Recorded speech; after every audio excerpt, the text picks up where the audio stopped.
This is Chris Marabella with Marabella Commercial Finance. It's December 1st, 2013, and I'm going to talk to you about some of the net lease common fallacies that we see out there every day when we're evaluating net lease properties for financing.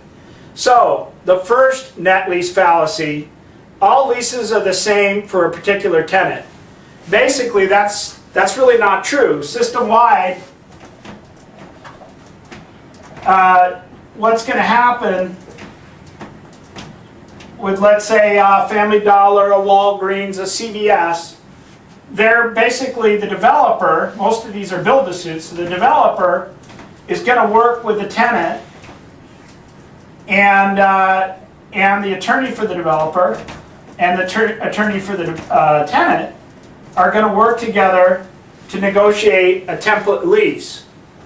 Okay, so they're going to be negotiating on the lease, and so each lease is going to be slightly different. So if anybody tells you that when you get a lease for a Walgreens or a CVS or a Jack in the Box or whatever it may be, that they're all the same, they aren't, because these two attorneys, the attorney for the tenant and the attorney for the developer, is going to negotiate that lease, that template lease. So that's the first common fallacy.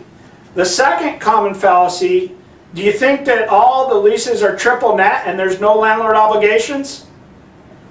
That's a big fallacy that I hear quite a bit, because there are obligations on the landlord. One common one that we see quite a bit, and you've got to make sure that your attorney reviews all the lease, the amendments to the lease, the exhibits to the lease, the RDA agreement, and the CAM agreement. If you have a property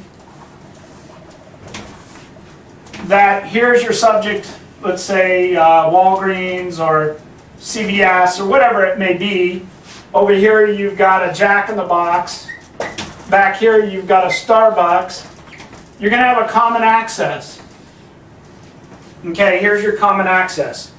Who pays for the liability for this common access? There's probably a reciprocal access agreement that basically all these tenants or the landlords kick in for this liability for that access. Or what if there's signage?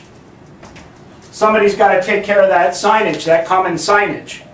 And the other thing, there could be a storm drain, a common storm drain. So basically, you've got to make sure that that passes through to the tenants. Okay, without that, you may have some obligations. The other thing is, if sometimes I've heard the leases are triple net when they're really double net. In other words, you could be responsible for roof and structure. Okay, roof and structure.